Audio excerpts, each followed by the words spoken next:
रसूल के जैसा कहाँ से लाएंगे, ये शान व शौकत रुतबा कहाँ से लाएंगे।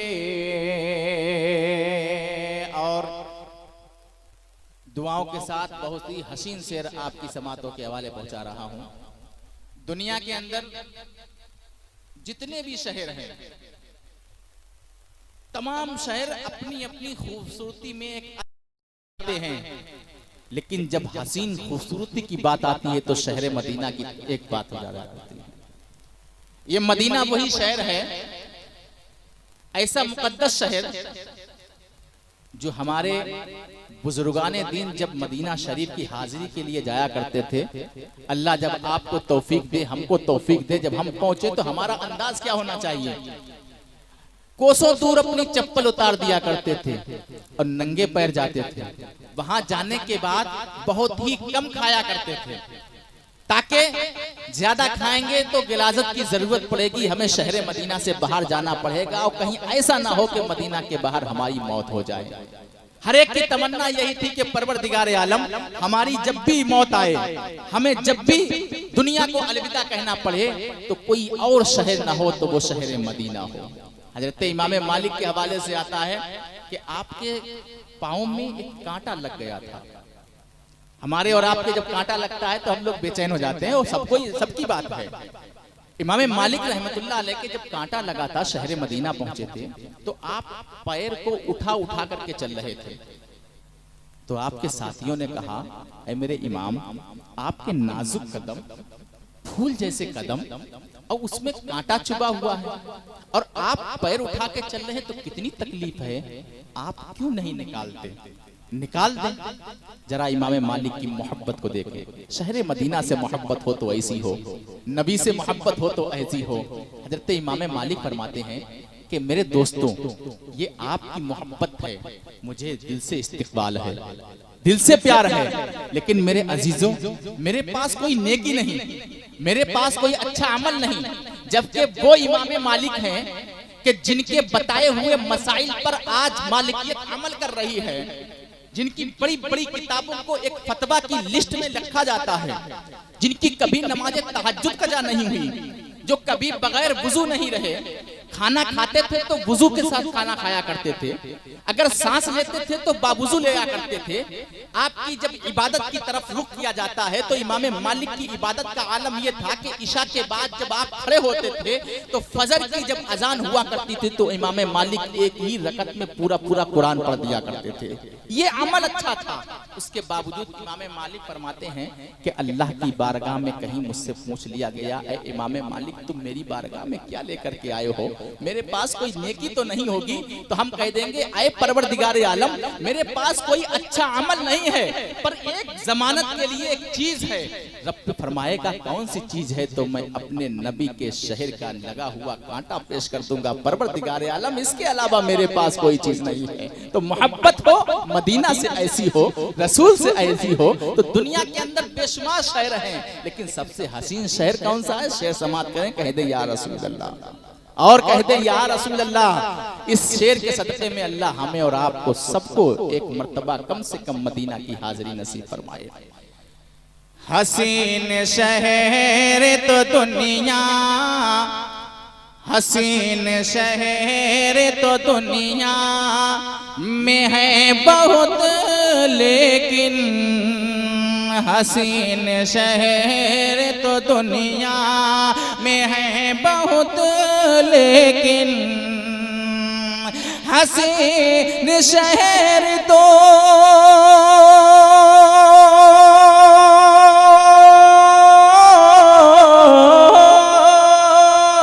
हसीन शहर तो दुनिया में है बहुत, लेकिन नबी का शहर मदीना कहाँ से लाओगे?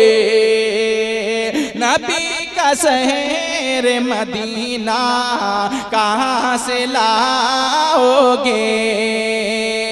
नबी का शहर रे मदीना कहाँ से लाओगे। ज़मीन अर्श मुअत्तल है जिनकी खुशबू से, ज़मीन अर्श मुअत्तल है जिनकी खुशबू से। जब हजरत मोहम्मदुर रसूलुल्लाह हजरत आमिना जो आपकी वालिदा थी, उनके शिकम में आप तशरीफ लाए तो आने से पहले मामला ये हुआ कि दुनिया में नबी तशरीफ लाने से पहले आपके वालिद का इंतकाल हो गया, आपके वालिद का इंतकाल हो गया। और जाहिर सी बात है कि जब किसी का शौहर खत्म हो जाए तो बीबी नक्शो निगार से दूर हो जाया करती है। उसको मेजॉरिटी की भी फिक्र रहती है कि हम अब अच्छे कपड़े वो कपड़े पहनेंगे कि जो एक वो औरत पहनती है कि जिसका शौहर मौजूद होता है। हमारा शौहर खत्म हो गया, हम पहनेंगे तो मेरे महल्ले वाले क्या कहेंगे। ये हर औरत की एक सोच हुआ करती है। लेकिन वालिद का इंतकाल हो गया। सरकार अलैहिस्सलातु व तस्लीम हजरत आमिना के शिकम में तशरीफ लाए तो हजरत आमिना रदियल्लाहु ताला अन्हु के बदन से खुशबू निकला करती थी। जहां बैठती थी खुशबू निकल आती थी, जहां बैठती थी वो जगह खुशबूदार हो जाया करती थी। अब लोगों को नागवार गुजरा, उन्होंने हजरत अब्दुल मुत्तलिब जो आपके दादा थे उनसे शिकायत की कि आपकी अब्दुल्ला की बीबी कैसी है कि शौहर खत्म हो गया, उसके बावजूद भी खुशबू लगाती हैं।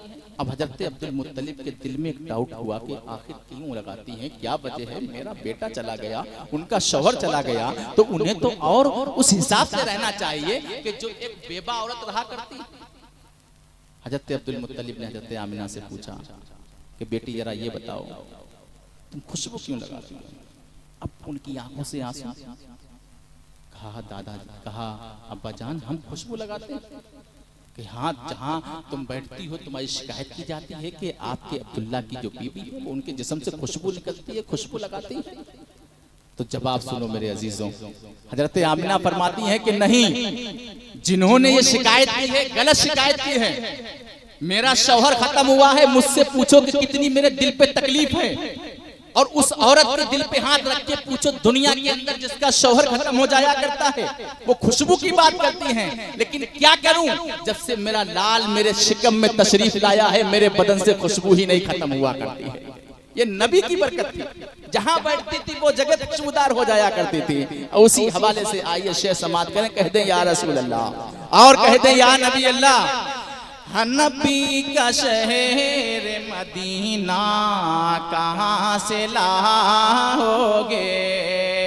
ज़मीन अर्श मुअत्तल जिनकी खुशबू से, ज़मीन अर्श मुअत्तल जिनकी खुशबू से, ज़मीन अर्श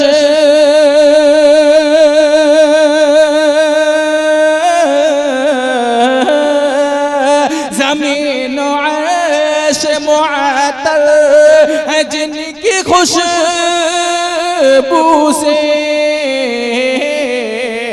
वो नूर वाला वसीला कहाँ से लाओगे। वो नूर वाला वसीला कहाँ से लाओगे। नबी का शहर मदीना कहाँ से लाओगे।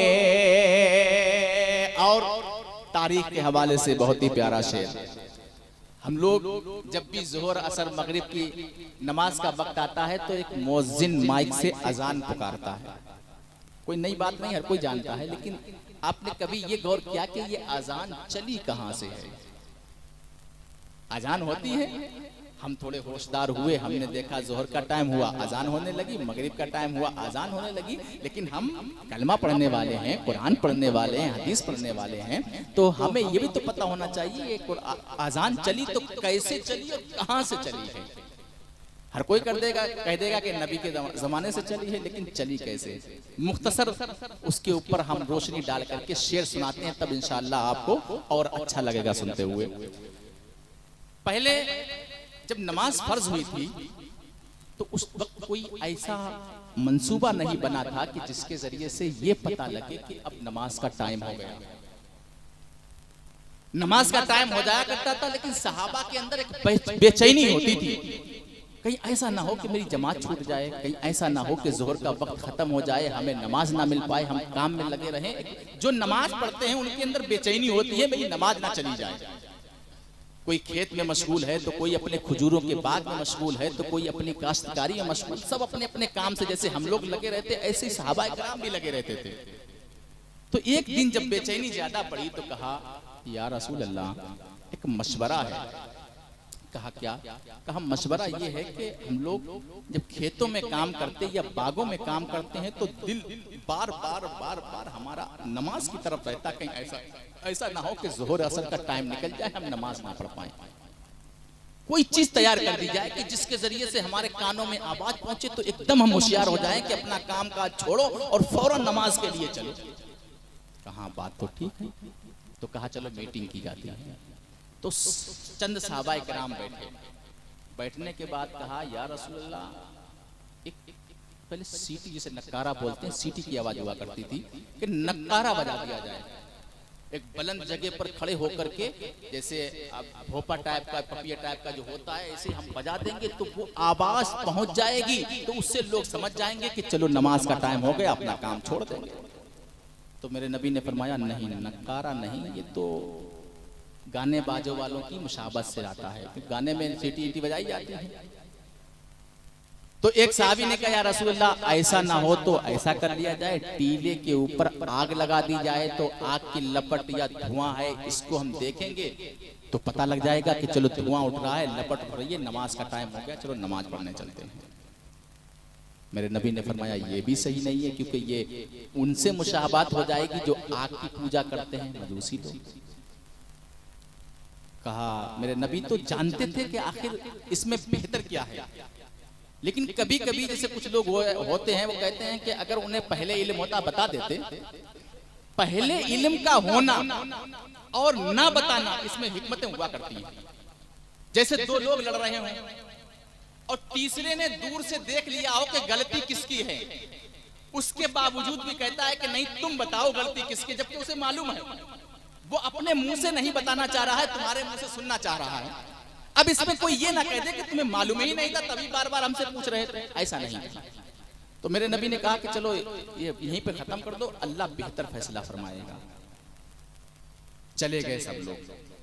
जाने के बाद में रात में बुखारी शरीफ की हदीस से कई लोगों ने ख्वाब देखा। ख्वाब क्या था कि हजरत जिब्रील अमीन हाजिर हुए, एक के पास नहीं कई के पास गए और कहा कि जो तुम लोग परेशान हो जिस चीज को लेकर के, तो क्या उसके लिए हम आपको मशवरा ना दे दें? तो सब लोग बड़ा खुश हुए कि अच्छी बात है, हमारी बेचैनी, हमारी परेशानी खत्म हो जाएगी। तो हजरत जिब्रील ने यही कलिमात जो हम पढ़ते हैं, अल्लाहु अकबर अल्लाहु अकबर अल्लाहु अकबर अल्लाहु अकबर, पूरी आजान सहाबा को सुनाई। उसी में और भी दीगर सहाबा थे, सबने ख्वाब देखा।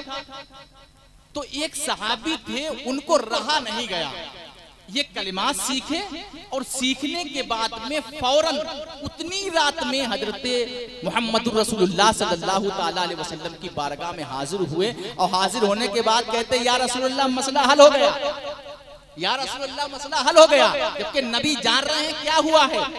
तो कहा क्या हुआ? तो पूरी रात की ख्वाब की जो ताबीर थी सब कुछ बताया, ऐसा ऐसा हुआ। तो मेरे नबी ने फरमाया ठीक है जाओ, ये बताओ कि सबसे बुलंद आवाज किसकी है, सबसे तेज आवाज किसकी है? तो कहा हजरत बिलाल की तेज आवाज है। कि जाओ इतनी रात में उनको बुला करके लाओ, उन्हें ये कलिमात सिखाओ और सिखाने के बाद में उनसे कहो कि बुलंद टीले की जगह पर, ऊंची जगह पर खड़े होकर के फिर ये कलिमात पुकारें, ताकि लोगों को पता लग जाए कि जिस लिए परेशानी थी वो परेशानी अल्लाह ने आज खत्म कर दी। उतनी रात में हजरत बिलाल को बुलाया गया, बिलाल को कलमे सिखाए गए। हजरत बिलाल से कहा कि काबा की छत के ऊपर चढ़ करके अजान पढ़ो। हजरत बिलाल ने जैसे ही आवाज लगाई तो उमर फारूक आजम के कान में अल्लाह अकबर की सदा पहुंची। बुखारी की हदीस है कि उमर फारूक आजम ने चादर भी नहीं हटाई, एक पल्लू पकड़ा जो कांधे के ऊपर था और पूरी चादर जमीन में घसीटती जा रही थी और मारे खुशी के भगे चले जा रहे थे। रसूलुल्लाह की बारगाह में पहुंचे, कहा या रसूलुल्लाह हमने भी ऐसे ख्वाब देखा है। दूसरे सहाबी आए, बोले या रसूलुल्लाह हमने भी ऐसे ख्वाब देखा है। तो पता क्या लगा कि अल्लाह की तरफ से जो सहाबा के दरमियान में एक बेचैनी थी कि हम नमाज पढ़े तो कैसे पढ़े, कहीं कज़ा ना हो जाए, कहीं टाइम ना हो जाए, तो अल्लाह रब्बुल इज्जत ने उस मसले को भी हल कर दिया। कह दें सुभान अल्लाह। ये है आजान की तारीख। अब शेर समाप्त करें, इंशाअल्लाह मजा आ जाएगा। मचल के कहें या रसूल अल्लाह। नबी का शहर मदीना कहाँ से लाओगे, अजान देते हो माना अजान के लहजे में, अजान देते हो माना अजान देते हो माना अजान के लहजे में, अजान देते हो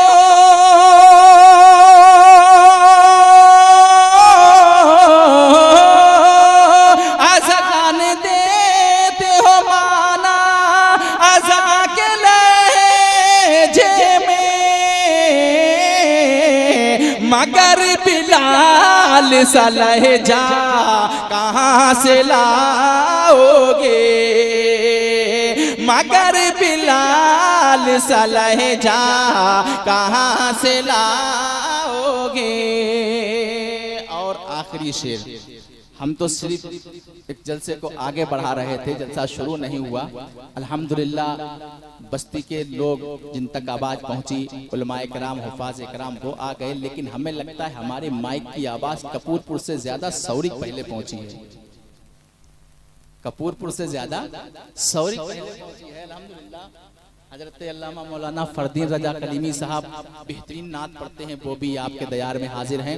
हजरत अल्लामा मौलाना हाफिज़ कारी मुस्तबीन रजा साहब वो भी हाजिर हैं। अल्हम्दुलिल्लाह परवेज मौलाना और हाफिज़ फिरोज साहब इन्हें सबसे पहले बुलाया था, सबसे लास्ट में आए हैं। न जाने कोई मसरूफियत रही होगी, ससुराल का कोई आ गया होगा।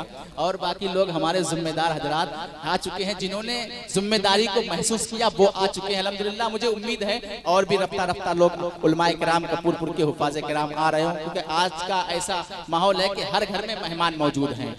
और हमें लगता है जो पढ़ा लिखा होता है कहीं ना कहीं उसकी जिम्मेदारियां मेहमान नवाजी की ज्यादा पड़ जाया करती हैं।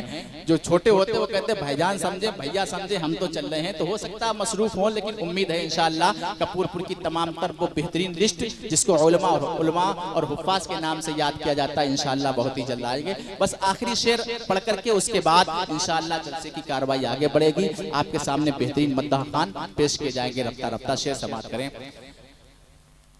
ये शानो शौकत रुतबा कहाँ से लाओगे, हुसैन ने जो किया था, हुसैन ने जो किया था सुलगते सहरा में। करबला की तारीख हर कोई जानता है कि तड़पती हुई धूप थी, जलती हुई रेत थी, ऐसी दर्द भरी और शिद्दत भरी धूप के अंदर करबला के 72 नुफूसे कुदसिया गए और सिर्फ कलमा तैयबा ला इलाहा इल्लल्लाह कुरान के मुकद्दस पैगाम को बुलंद करने के लिए एक के बाद दीगरे जामे शहादत नोश करते रहे। करबला की तारीख अल्हम्दुलिल्लाह अपने गांव में मुहर्रम के ताल्लुक से प्रोग्राम होता है, तो उसी के हवाले से शेर है। हुसैन ने जो किया था, हुसैन ने जो किया था सुलगते सहरा में, हुसैन ने जो